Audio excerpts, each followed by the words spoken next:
Good morning, everyone. We are glad to have with us Lisle Gwynn Garrity, founder and creative director for A Sanctified Art, who is a pastor and artist who uses the self-proclaimed combined title of pastorist. I love that. And she is a retreat leader as well as a creative entrepreneur seeking to fill the church with more color and paint and mystery and creativity. And in the midst of a rapidly reforming church landscape, she is convinced that new models for ministry are emerging all over the place. We just have to be willing to discover and pursue them. She founded A Sanctified Art with the conviction that in order to thrive, the church needs more creative expression and art-filled freedom. Lisle completed her master's degrees in divinity and practical theology with a concentration in worship at Columbia Theological Seminary. She is ordained as a minister of word and sacrament in the Presbyterian Church USA. And as a visual artist, Lisle loves to get her hands messy, using just about any medium, including paint, clay, charcoal, pastel, fabric, and found objects. She is passionate about reclaiming worship as a sacred form of art and inviting all to participate in creative faith. Well, I'm really glad to have you this morning, and thanks for making this work again after our disruption last week with your storms that were going through the area there in North Carolina. So yes, it's great to have you. And would you share your story of how you founded, how this came about, founding A Sanctified Art? absolutely. Why don't I go ahead and start sharing my screen? And if you can see in the window behind me, bright sunny day. So hopefully we won't have what happened last week, which is as soon as I was about to get started, there was a loud boom and it was lights out for about 6 hours. So it's quite an interesting experience. Hold on just a second.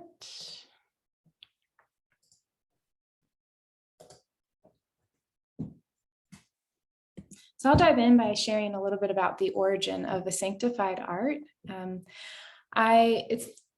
Kyle asked me to give the short story, the short version, so I will endeavor to do that because it's always difficult to tell a short version of a long journey. But I actually went to seminary on a scholarship that was offered to me to sort of just try out vocational ministry for 1 year, no strings attached. And so I went into seminary with a real sense of confusion and also a sense of curiosity about what I was being called to do in the world. And it was only through integrating my identity as an artist and integrating my creativity that I started to really have this clear sense that combining art and faith, creativity and spirituality was my calling, but I just didn't have a sense yet of what the vocation or the job looked like.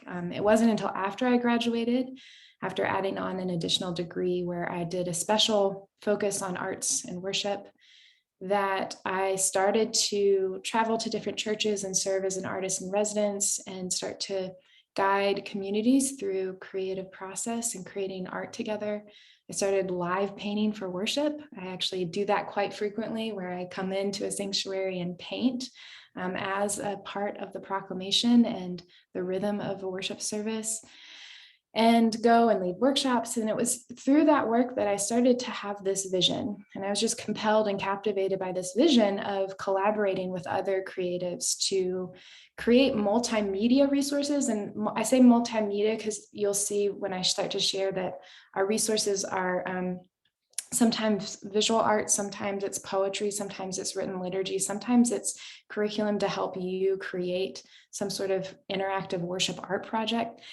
So I just had this vision of working with a collaborative team to create resources that churches could then use. And it could be this sort of foundation for them to pull from, to be more creative and connective with one another.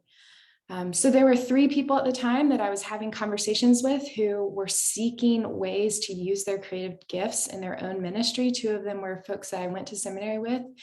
And I just pitched this vision to them one day, and it was immediate. It was in a it was just one of those moments where they each said, yes, this is what I've been longing for. And so that was in 2015. And so we launched our first little baby bundle of materials, and we've been creating ever since and growing in the work that we do.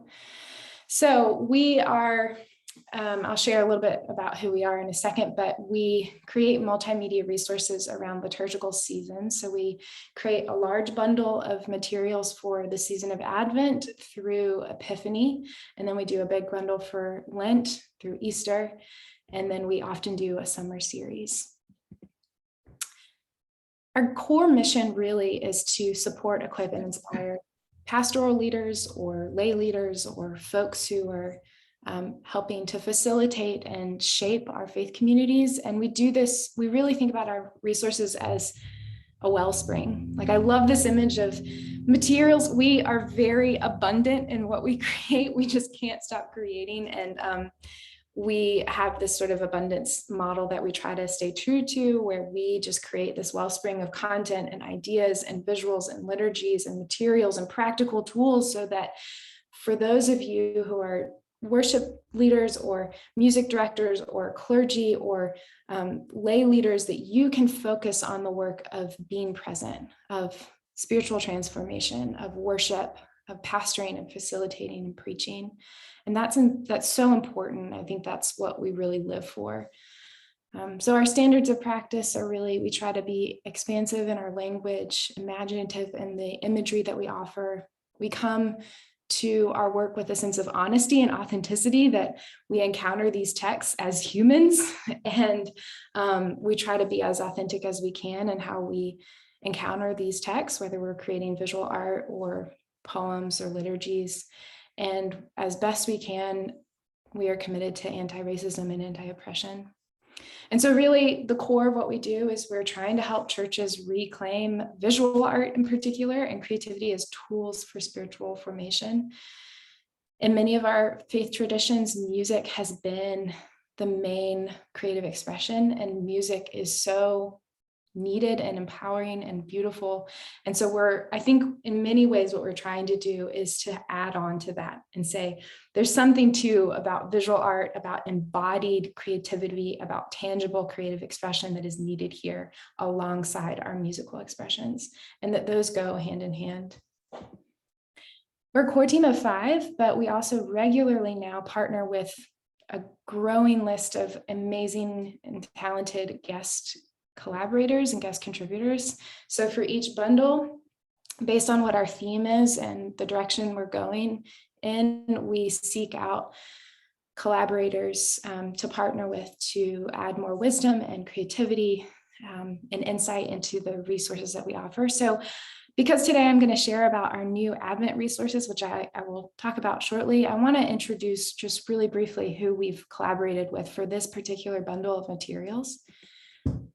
First is our guest writer, Ville-Marie Citron-Olivieri.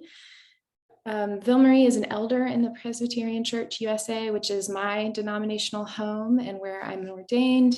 And she was previously the co-moderator of our General Assembly in 2018.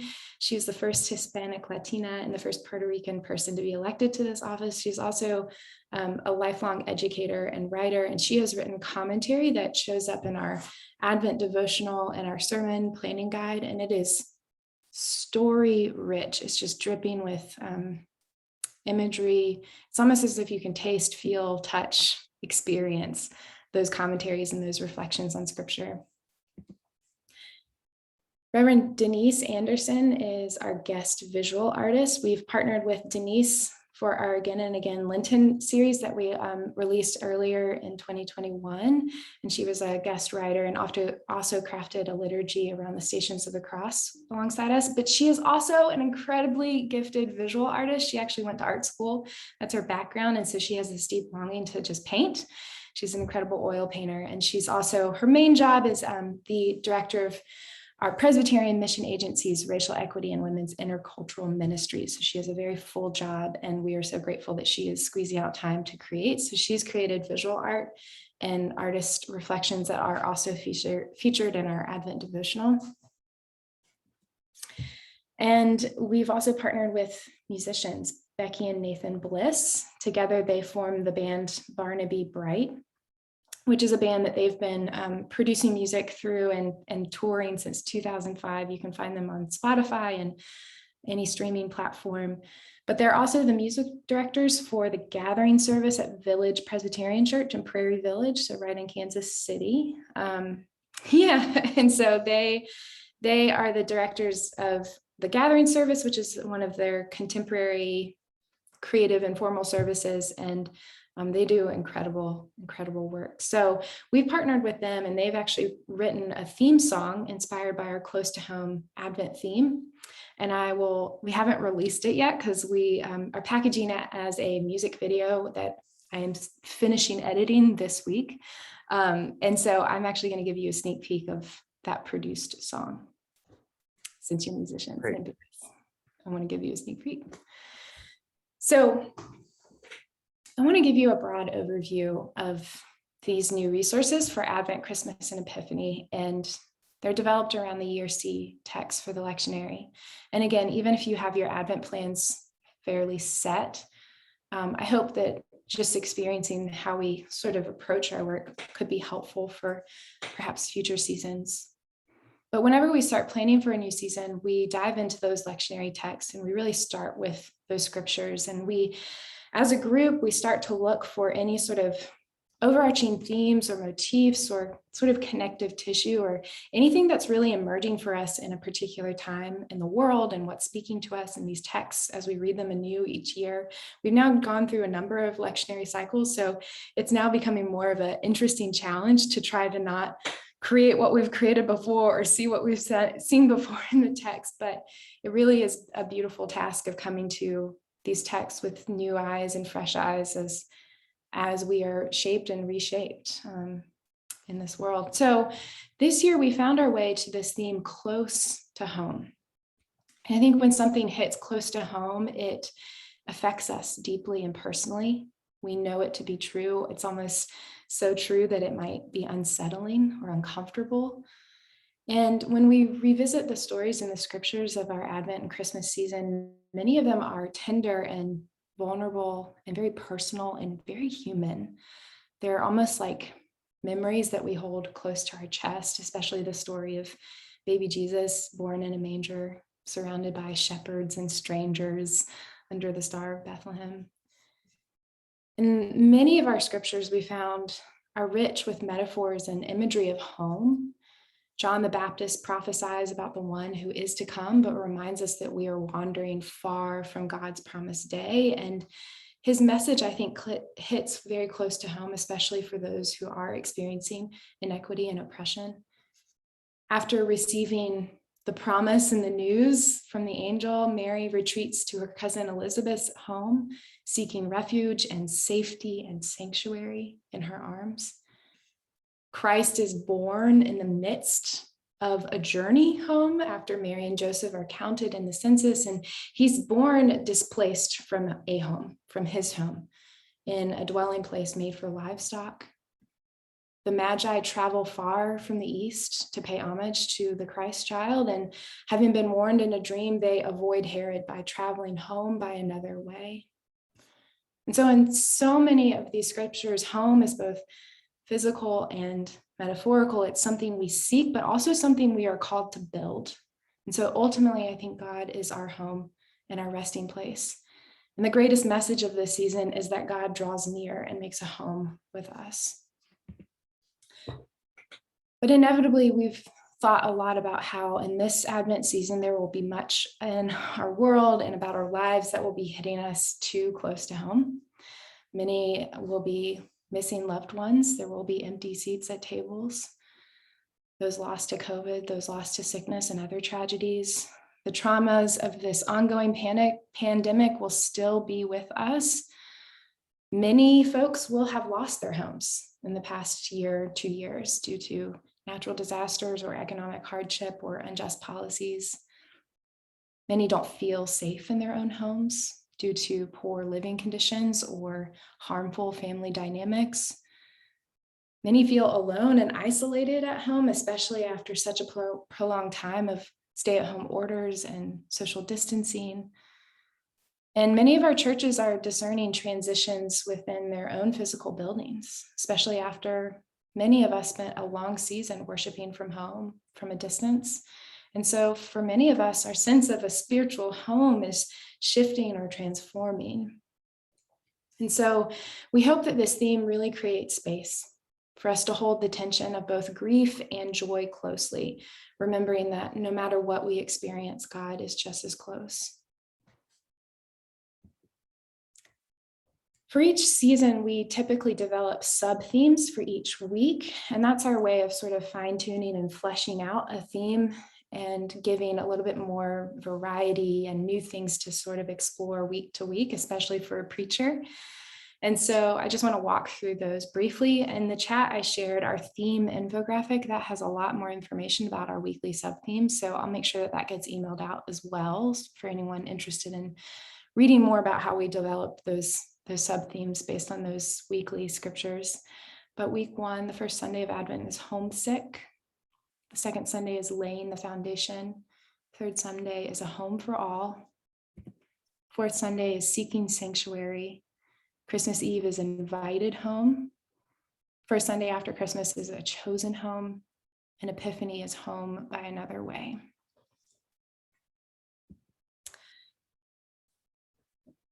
So based on our time, I was trying to discern the best way to give a glimpse of our materials, because like I said, we sort of have this abundance model in how we approach a season. So our resources for this particular bundle, there are about 11. And I say about because we've also just been releasing a few bonuses and free supplements.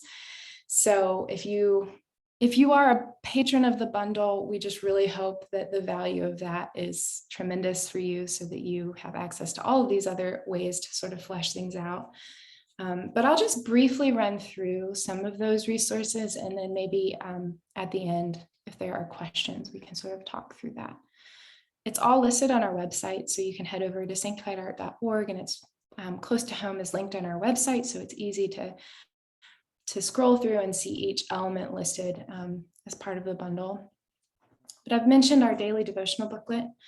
This is a booklet that you can print. We also have an e-version if it's best to do no contact and share that. However, we do include like journaling prompts and writing prompts. So it is the type of thing that it's great to have a hard copy if you have the budget to print copies and share them with individuals and families in your congregation. But this is see if I can give you it's a daily devotional that has visual art, poetry, commentary, hymns. We have original hymns in this one, which has been so fun. So I shared that in the chat as well, because we've just offered those for free. Original hymns written by our team member, Anna Strickland, who wrote new lyrics to traditional Advent and Christmas tunes that are more inspired, make really great connections to those sub-themes for each week. And this is really something that mostly I would say young adults and adults would really engage with at home. It's also really great for a small group conversation or study, or just a way to have some sort of community or connection. And it's not like a formal curriculum, but it's really great to use for something like that.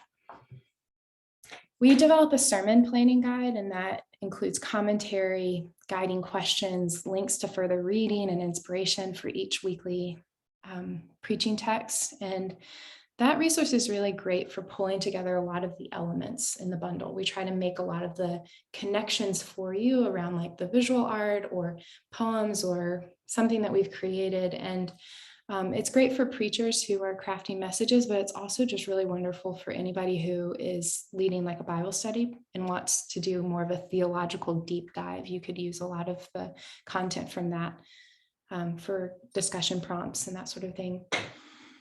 We have words for worship, which is really written liturgy for each week. And that liturgy is really closely tied to our sub-themes in those scriptures. And it's written by my colleague, Sarah R. Speed. And I just think she has such a beautiful, like authentic voice in her liturgy writing. It's just a very human and personable voice. And a lot of folks connect with that. We have banner designs, and I would love to show this to you. I don't have a photo of them at the moment, but they're on our website. And those are for groups who really have a strong hunger to create something together and create sacred art together for their sanctuary. And those banner designs can be created into like large banners that are just colored in or painted, or what we call paper lace, which is actually where you cut out shapes and create this incredible paper cut banner. We have visual art with artist reflections. Those are featured in the devotional, but we also package them separately in case you wanted to use them for Bible study and small groups. We include a Visio Divina guide, which is the process of using images for contemplation and prayer, conversation. We have branding, graphics. All of the theme is we want to make sure that you can use that and use it well in all of your communications, online, digital, print. So we provide a lot of files for you to use that and to adapt. Poetry written by Sarah R. Speed, which again is just, I think it's a lot of folks really resonate with Sarah's poems inspired by each of those sub-themes for the week. We have a longest night liturgy for those who are interested in a service. Some call it a blue Christmas, but in this Northern Hemisphere, December 21st is the longest night and the shortest day. And that's often when churches might honor the grief and the lament that the holidays often trigger for folks. So we have a liturgy for that. We have a creative liturgy for the first Sunday after Christmas. We have an Advent calendar for children. You can actually post it on your refrigerator, and there's just simple prompts. You can move a magnet, find the day, move your magnet, and do the prompt together as a family. And we have some bonuses coming. So we've actually got a couple of blog posts with music ideas. We've got some children's lessons that we're going to release later today. We have got a content calendar for sharing glimpses of all of this on your own social media so you can engage with your community online. Again, it's an abundance model, so we just keep creating. And that really is because we just believe that creativity begets creativity, because really our hope is that you will create from what we've created. It's really ultimately a collaboration. We create something and then we pass it off to you, and it's in your hands to adapt and bring to life and use for really meaningful encounters.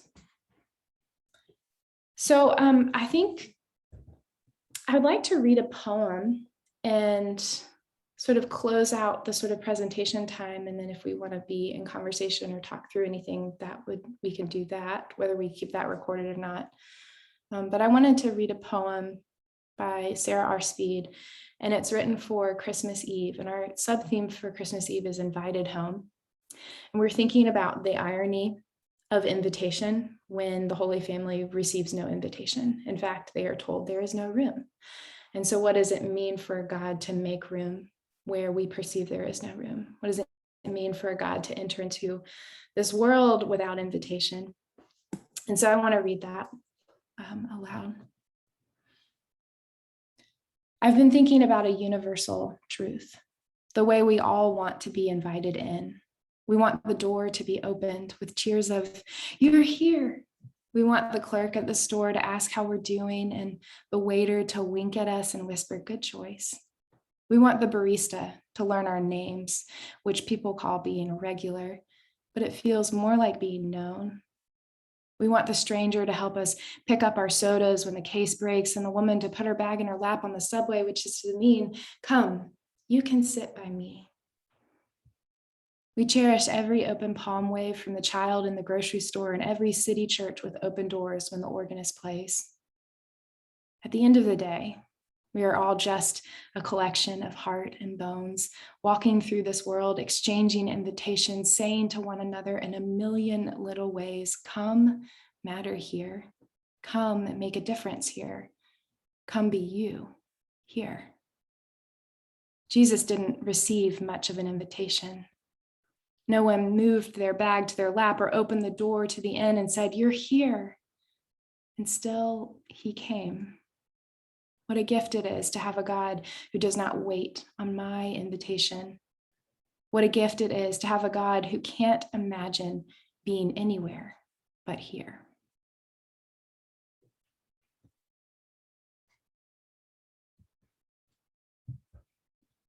sort of close things out, I want to share with you a sneak peek of our theme song written by Nathan and Becky Bliss of Barnaby Bright. This is a song that they wrote and produced, and we are editing a music video that will feature much of the visual art from the bundle. So you'll see that sort of fusion of visual imagery and music. And this song, the theme song, is not necessarily designed for congregational songs, since we do have original hymns that we wrote, but it is much more for just a sense of meditation and the way that music can sort of speak to us and move through us and help us live into a theme, live into an idea, or sort of like feel it in our bodies, feel it in our souls. So I'd like to play that song for you. And this is sort of a sneak peek because we're releasing this hopefully in the next week or so.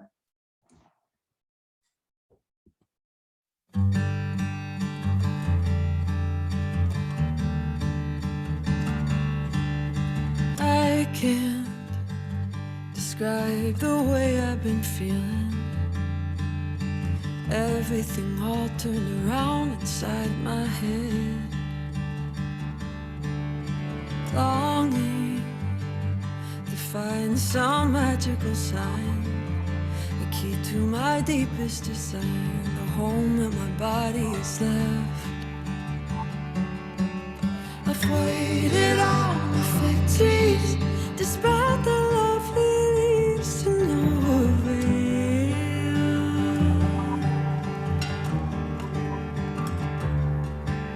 I've tried to find my voice like Zachariah, but it comes out weak and pale.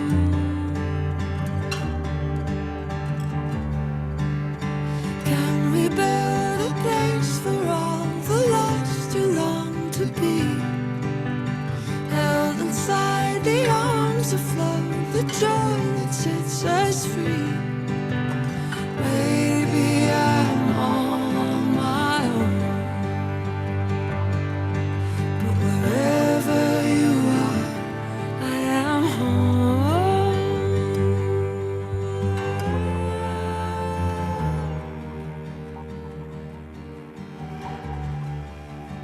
One night, it seems like a lifetime ago, some travelers far from their home searched for a room and a bed.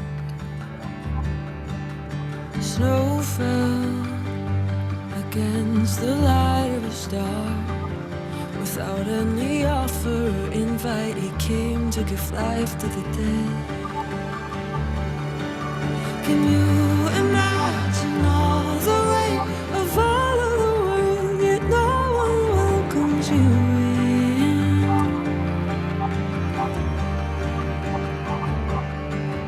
You cast away and cast aside, are dear to you, you cherish us just as we came.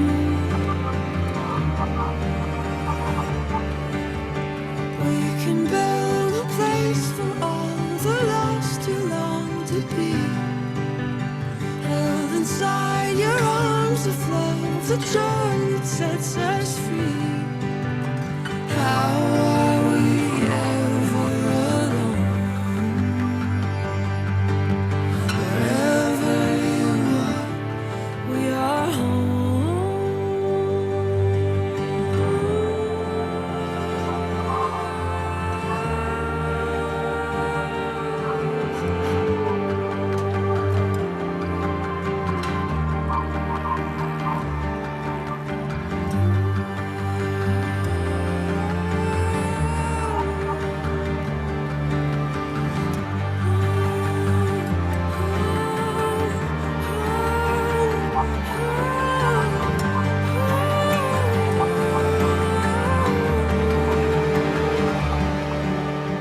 I can't describe the way I've been feeling.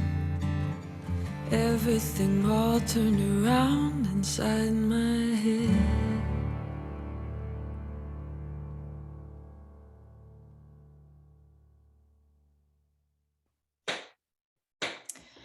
They were able to work with a producer who has worked with U2 and the National and all these folks. So it was really kind of cool how they were able to pull in like a cellist and some other musicians to produce that. So we look forward to releasing that with a music video very soon.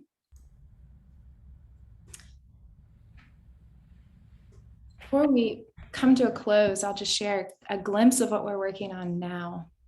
Kyle asked that I share a little bit about what we're creating for our Lent season. And so our theme for Lent is full to the brim, an expansive Lent. And these Year C texts have really expanded our own sense of what the Lenten season can offer to us. There's just text. This is the lectionary cycle with Jesus comparing himself to a mother hen who just deeply longs to gather us under her wing, even though Jerusalem will soon be the source of his demise. And there's that lament there, and yet this expansive grace. The prodigal son, not just welcomed home, but celebrated in his return. There's the story, the lesson of the fig tree that's given another year, whose worth is not seen by how much it produces or the lack of fruit that it's producing, but its potential, and that there's tenderness, there's manure, there's care, there's nurture that is needed. So many of the stories are just about God's expansive grace. And so we could not let that go. And it sort of upended our own sense of internalized, well, Lent is all about our own brokenness and piety. And yet also it's about sort of disrupting our own internal narratives around our own sense of worthiness. And really, what is the resurrection really about? And can we trust this expansive grace? Can we fully receive it so that we can fully give it as well? So that is what we are working on now, and we will release that at the beginning of December of this year. If you'd like to stay in touch with updates on that, you can head to our homepage on our website. If you scroll all the way down, there's a little sign up section where you can add your email, and we'll add you to our newsletter list, and we'll be sharing an infographic like the one I shared in the chat today for Full to the Brim in the next couple of weeks. So we give that out as a preview of what's to come if you want to go ahead and start working from that to start your planning and thinking about the season ahead. So why don't I stop and we can have a few minutes of conversation? Or Yeah, thank you, Lisle. Thank you so much. This is so rich. I'll just say this briefly, say this quickly, that we've used some of your material here at Kirkwood Baptist here in St. Louis this past year, the Lenten series last year, again and again. And most recently, I've been meaning to ask series when we started our re-entry back into worship together and Bible study and prayer groups and other meetings here together in person in the summer of 21. And here we are, October, and looking forward to using these materials this Advent and Lent.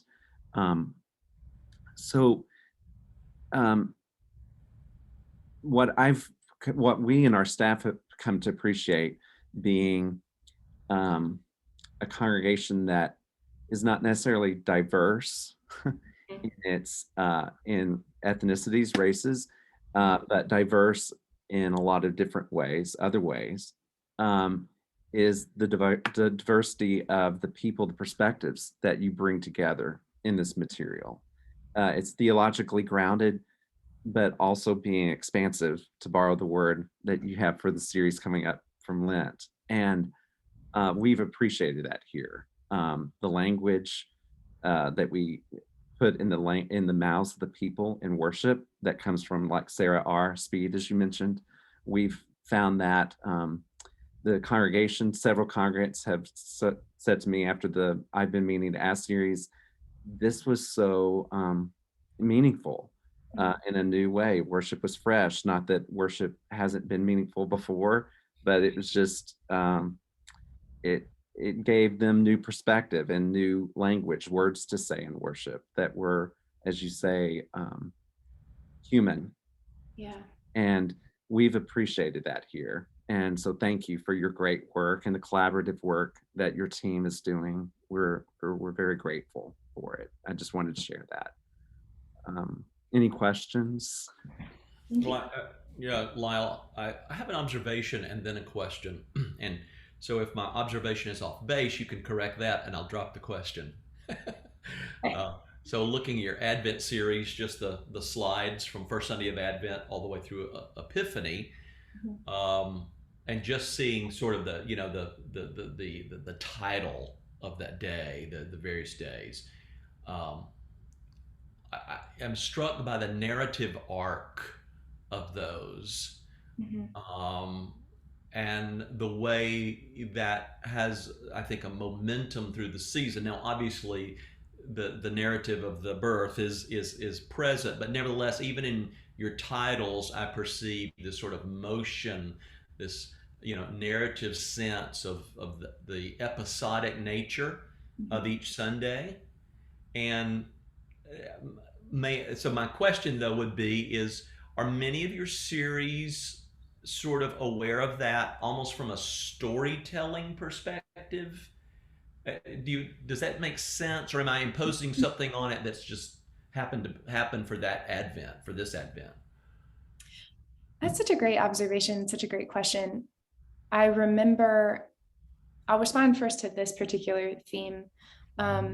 I remember many of our conversations when we were brainstorming, and we love the lectionary and we work from the lectionary because the majority of our audience is very ecumenical and a lot of traditions. I mean, the RCL is what connects us in many ways, all of us in these different textures of denominations and the different flavors of Protestants. And so it's a great resource, and yet the narrative is not always very cohesive for Advent. Right. So we have these abstract ideas of hope, love, joy, peace, if you do the Advent candles, or just the plethora of motifs that happen if you're sort of looking through 4 readings per day and trying to figure out which ones to use. And so keep going. I want to hear more. Yeah, so that really came from our desire to create a little bit more narrative cohesion, because you start with John the Baptist and you start further, you start accelerated in the narrative and you sort of go back, but you kind of jump around a little bit. And we really have a lot of conversations about that, because it is not always very intuitive for folks who are not super biblically literate, who don't have theological degrees and don't know where we're going, don't understand. So part of it comes from that. So we actually, for this series, did make a couple of just very slight tweaks to the traditional lectionary. A Home for All is the John the Baptist week. Instead of having the way the lectionary was this cycle, there was like the beginning of the John the Baptist reading one week, and then it was like the second half of his story the next week. And so instead of having 2 weeks of John the Baptist, we condensed that reading into one longer reading to have more narrative cohesion, and one Sunday on John the Baptist, or on John the Baptist message for this particular cycle. And so it is, yes, it's absolutely, it came from that desire in particular for this series. I'm trying to think if that applies to some of the others, but I think most of it comes from a longing to have a lot of places to go week to week. It really is, because I think if the theme were just close to home and you're trying to really explore different ideas and layers about home, what we're trying to do is just give a lot of really potent directions for you. So that's why we really started with homesickness, because we start with the mini apocalypse, and it's such a disorienting way to begin Advent for many of us, but it, you know, theologically, it prepares us for the world that's about to turn. And so we wanted to name that and name the ways that many of us don't feel a connection to home, or home is very complicated, or really how universal that feeling of homesickness can be. And it comes from a deep longing. And that deep longing is something that we carry with us into the Advent season, where we have a longing for the world to be made right. We have a longing for God to actually be as near to us as we believe God is, right? To feel God's presence in our lives and our structures in our society. So that was a way of like, okay, if we're going to start with a theme around home, we need to talk about homesickness. We also need to talk about the ways we don't feel connected to home. So yeah, those were many of the layers of how we're trying to flesh out a particular theme and to give a little bit of at least cohesion. And we're actually working on Advent for next year right now, or just beginning conversations around planning that.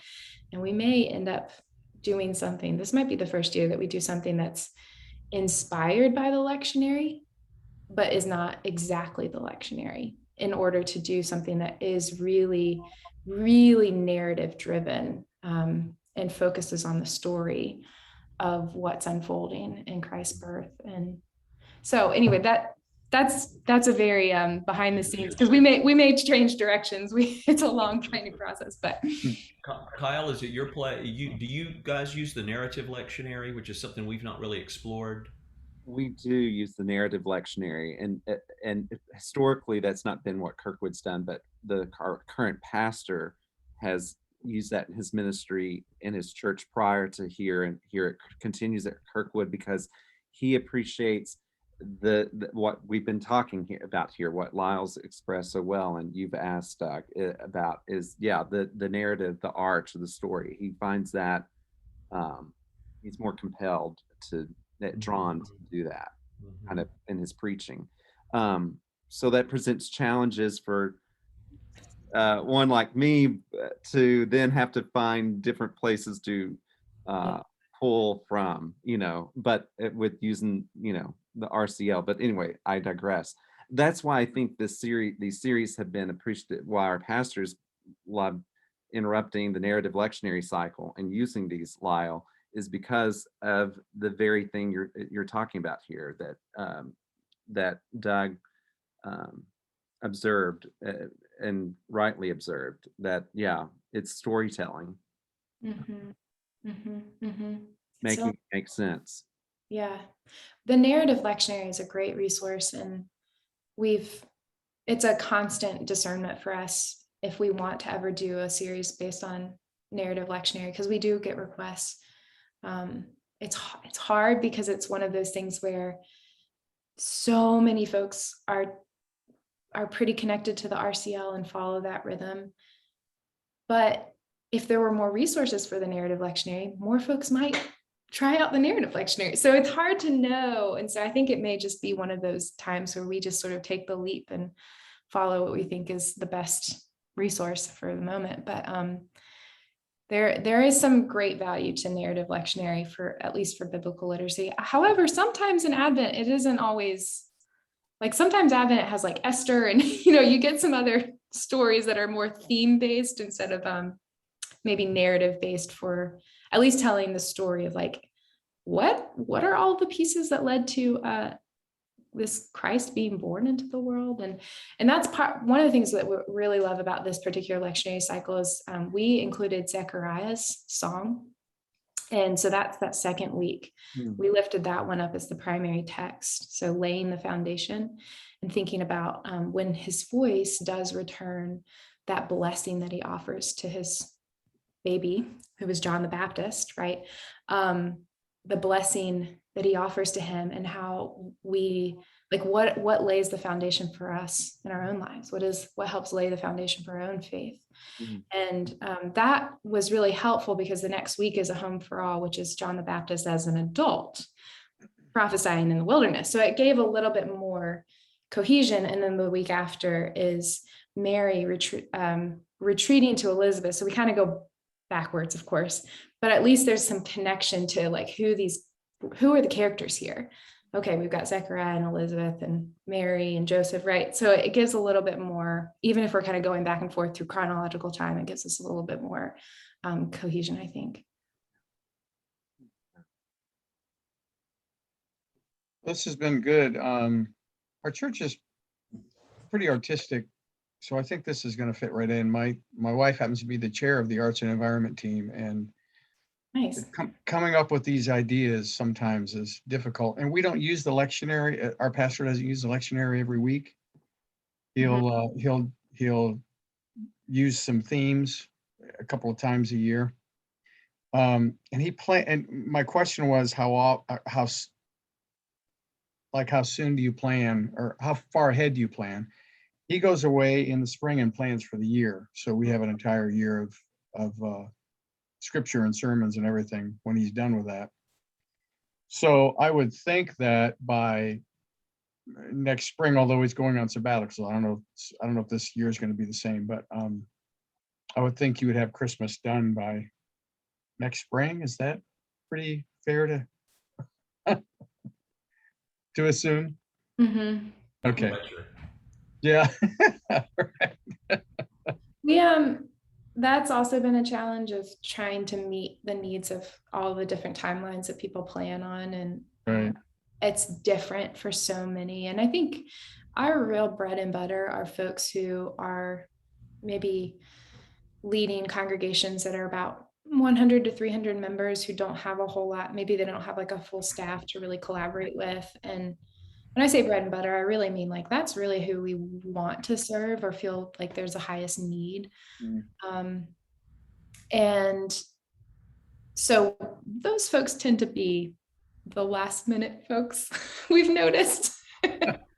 We'll let us just say that the week before the season begins, there's a big spike in orders. There always is the week before. So we do tend to see that. However, there are also folks who do that, who go away in the summer and plan for the whole season, and that's great. Unfortunately, we have a pretty finely tuned production calendar that puts us on, like, we're always planning really far ahead, but there's only so fast we can move with all of what we create and produce. So we try to work as far in advance as we can. Sure. He's not beyond changing his mind either. If he comes up, something that right. He sort of has it planned, but he certainly doesn't have all his sermons written. He has the direction plan, but he's not beyond changing. So I love the idea of the banners, because we've got a group of people that would be all over that, and all of these ideas for creativity. I think our church could really use. But sometimes just the ideas that are the hardest to. Yeah, and it's hard to do. We've got. I'm going to share a photo of the banners. Let me see if I can share my screen. Yeah, I appreciate what you said along those lines, Chip. What Lisle said earlier: creativity begets creativity, and that's what I felt like with this series. These series we've done here is that I didn't have to necessarily use everything that was that you were offering, though all of it was great. But it felt like a conversation of sorts. I would think, oh, well, this hymn could work too. Or, where we're more sing more hymnody here than we do songs from CCLI world. Right. So yeah, I felt like there was a lot of freedom in planning. So appreciate it. That's exactly what we hope for. Yeah. Because it's not, we have no expectation that any church is going to use every little thing or do it exactly as we create it. It's just here, we want to give you a really great foundation, and you know best what you like. We want it to be freeing. We want it to be fulfilling. We know it takes us sometimes 4 to 5 months to fully flesh out a theme and plan. And that's like 5 collaborators. And collaboration is messy. It is difficult work. And we've gotten to a really great rhythm for ourselves, but it's still not easy.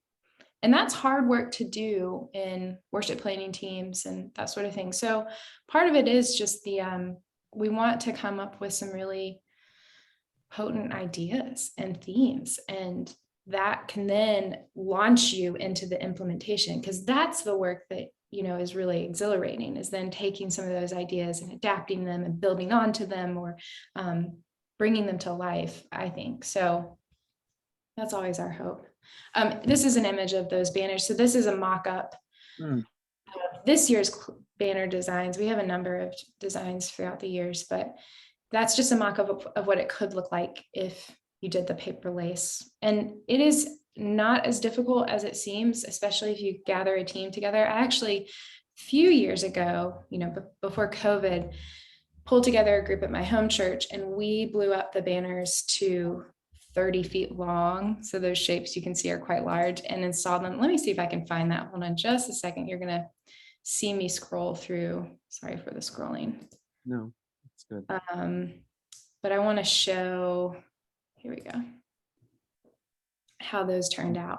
Oh, Ended up suspending them above the sanctuary. They were 30 feet long.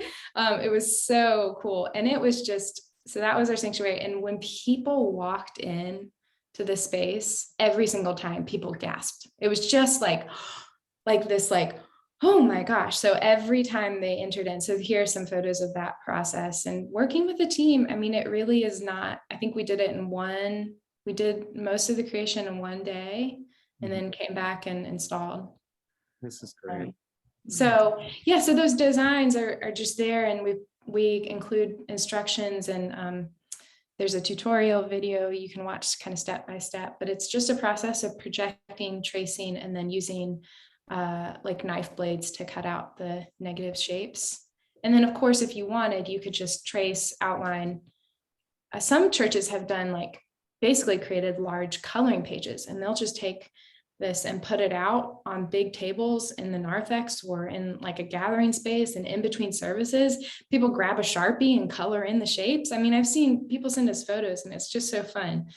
So there's lots of accessible ways to use them and create them. But Thank you. Yeah, and I'll just say too, we've used in recent weeks worship cover art. Yours and another artist, digital, who does a lot of digital art. Remind me her name. I'm sorry. I'm just. Is it Lauren Wright Pittman? Yes, yes. So I've appreciated those because it gives you a fresh. You don't have to go to find some art in public domain that maybe more Eurocentric, of the characters and really wanting to represent really historically a more accurate depiction of those stories, or to just draw, or the themes that come out of those stories and the art that's then that theme that's produced in the art that's the focal point of the art, I should say. So yeah, it's been great to use those resources too, Lisle. If you head up to resources by type and go to visual art, you'll come to our image licensing library. So every time we pull together, every time we create for art for a particular bundle, we then offer as just individual listings, because art is expansive. It can, even if it was created for the Genesis creation story, it can also speak to other themes and other scriptures and texts. And we really believe in visual art as visual proclamation, that the art should say something. It should mean something. We're not necessarily interested in like illustrating the story, but we are interested in conveying a message, and that at the same time, like everybody has their own perspective and can enter into an image in a new way and have a different experience with that. So anyway, the image licensing library, I think, has now like 200 something images, and it's organized by books of the Bible, but also sort of liturgical seasons. And then sometimes I just scroll through and try, like if I'm working on a project, I'm like, I don't know that we have an image inspired by this particular text. I might just scroll through and be like, actually, this really resonates with this text that I'm preaching on, or whatever. So anyway. Yeah, that's great. I love the term. I love the language visual proclamation. That's exactly what it is. And it's going hand in hand. What it does is it pairs, I know where our pastor Matt's going to go with his sermon. Sometimes picking out the art is like, I know this is exactly will get people in the mindset, because I know this is kind of where Matt's going, or, in the proclamation of the word, the spoken proclamation. Yeah. Thank you. This has been great, Lisle. Thanks for sharing all this. We'll share other resources, the resources you've shared in chat. We'll Great. send those out as Do you well. want me to email them to you, or do you have them? You can just share them. If you could email me, yeah, Okay. that way I don't have to Okay. I'll do that. download them right now. Yeah, upload them, excuse me. So, do you like to close us out with a benediction? I'm trying to remember what we discussed right earlier, Lisle. Yeah, I know. Well, I did kind of close this, but maybe Oh, that's right. You did. That's right. I knew. I think it might, there's so many good poems. Hold on. Yes, I would love to do that. And I would love to read another poem to do that. Okay. Next week, Chip, Doug and I will be away, but Yeah, actually, I will too. I will too. okay. Well, maybe others will join Ryan Heritage in his session with I've got her name written down here. Molly Imes will be. Oh, you know what? I think I am. My plane doesn't leave till the afternoon. We've got a family wedding in California to go to. So Molly Imes will be the okay, guest this week, great, composer. great. All right, Lisle, thank you. I'd love to read a poem called Words for the Beginning. And I mentioned to you that we really focused on Zechariah and his song when he, loses his voice and then awakens to this promise that he is going to have a child. And he sings this song of praise to his son, but really to God. And so this poem is inspired by Zechariah's song, Words for the Beginning.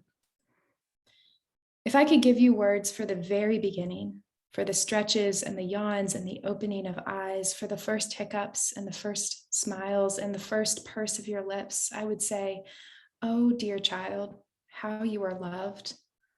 But the thing about love is you can't stop there.